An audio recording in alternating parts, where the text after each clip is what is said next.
కుర్మ స్త్రీలు కనుక మనం తీసుకుంటే స్త్రీలు ఏ విధంగా ఈ షీప్స్ ఫార్మింగ్ చేయొచ్చు, తర్వాత ఎక్స్టెన్సివ్ మెథడ్లో ఉన్నటువంటి గొర్రెలని అంటే కాయాలంటే వాళ్ళు వాళ్ళతో పాటుగా కొన్ని వాళ్ళు లేకపోయినా ఏమైనా ఫంక్షన్లు ఉన్నా కూడా వీళ్ళు కూడా కాసుకొచ్చి దొడ్లే పరిస్థితి ఉన్నది.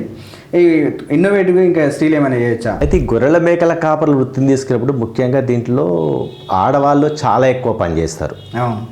అంటే ఇప్పుడు మనం ఏమనుకుంటాము, మగవాళ్ళు అయ్యో గొర్రెలు అంతా కాసుకొస్తారు పొద్దుమూకులు పోయి అంటే, చాలా ప్రాంతాల్లో ఇప్పటికీ ఆడవాళ్ళు మగవాళ్ళు ఇద్దరు కలిసి గొర్రెలు కాస్తారు. తర్వాత ఆడవాళ్ళకి కూడా మగవాళ్ళకి మించిన పరిజ్ఞానం ఉన్నది గొర్రెల మేకల కాపర్ల వృత్తిలో. ఏంటంటే ఇప్పుడు పొద్దున లేచి అంటే మన దొడ్డి ఊడ్చే దగ్గర నుంచి దొడ్డి ఊడవడము, పిల్లలను చూడడము, పిల్లలు పాలు కొడిపియడము, రోగం వచ్చిన వాటికి ఆకులు కట్టడము లేదా జల్లలు వేయడము, ఇటువంటి మేజర్ పనులు ఏవైతే ఉంటాయో అన్నీ ఆడవాళ్ళే చేస్తారు. ఈ రోజు కూడా ఆడవాళ్ళే చేస్తారు ఆ పనులు. ఇంతకుముందుకు వలస పోయినప్పుడు కూడా ఆడవాళ్ళు పిల్లలు మగ ఆయన అందరు కలిసే పోయేది. ఎందుకంటే సుదూర ప్రాంతాల్లో కొన్ని నెలల పాటు పోతారు కాబట్టి పోయేది. అయితే ఆడవాళ్ళు చేస్తున్న పని అంటే మగవాళ్ళు గొర్రెలు కాసేది ఒకటి చేసినా కానీ ఉదయము ప్రిపరేషన్ యాక్టివిటీస్, ఈవినింగ్ వచ్చిన తర్వాత పిల్లలు కొడుకోవడము, వాటి చుట్టూ అంటే కంచె భద్రత ఏర్పాటు చేయడంలో ఆడవాళ్ళ పాత్ర చాలా ఉంది. కాబట్టి ముఖ్యంగా నేనేమంటానంటే ఈ సహకార సంఘాల్లో కూడా ఆడవాళ్ళని సభ్యులుగా తీసుకురావాలి, వాళ్ళ లీడర్షిప్ని తీసుకురావాలి. నాకు తెలిసి మన చరిత్రలో ఏ జిల్లా అయినందుకు ఒక మహిళా గొల్లకుర్మ ఆమె అధ్యక్షురాలు కాలే, ఒక రాష్ట్ర ఫెడరేషన్కి అధ్యక్షురాలు కాలే. ప్రాథమికంగా ఉన్న వాళ్ళ తెలివిని కూడా ఏమంటారంటే మహిళలకు ఉన్న తెలివిని డాక్యుమెంట్ చేయాలి.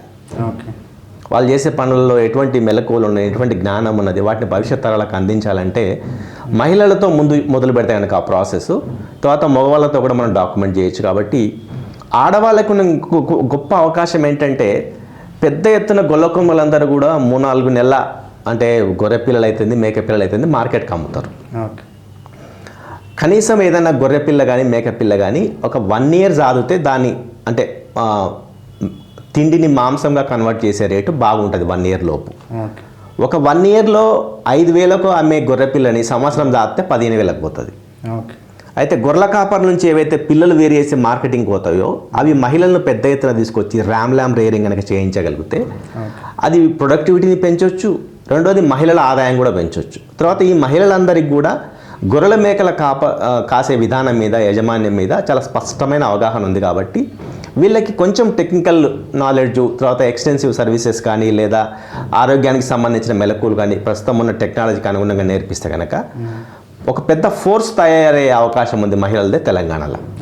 కాబట్టి ఈ విషయంలో ప్రభుత్వము ముఖ్యంగా మహిళల్ని కూడా ఇన్వాల్వ్ చేసి వాళ్ళ కోసం కొన్ని ప్రత్యేక కార్యక్రమాలు డిజైన్ చేయడము, ల్యామ్ ఫ్యాటనింగ్లో మహిళలను కనుక తీసుకొస్తే ఒక పెద్ద అంటే భారత ప్రభుత్వం అయితే పింక్ రెవల్యూషన్ అని చెప్తుందో దాన్ని సాధించడానికి ఇక్కడ తెలంగాణలో ఉండే గొల్లకుర్మ మహిళలు ఖచ్చితంగా పాటుపడతారు, ఆ పనిని ముందుకు తీసుకెళ్తారని నేను అనుకుంటున్నాను.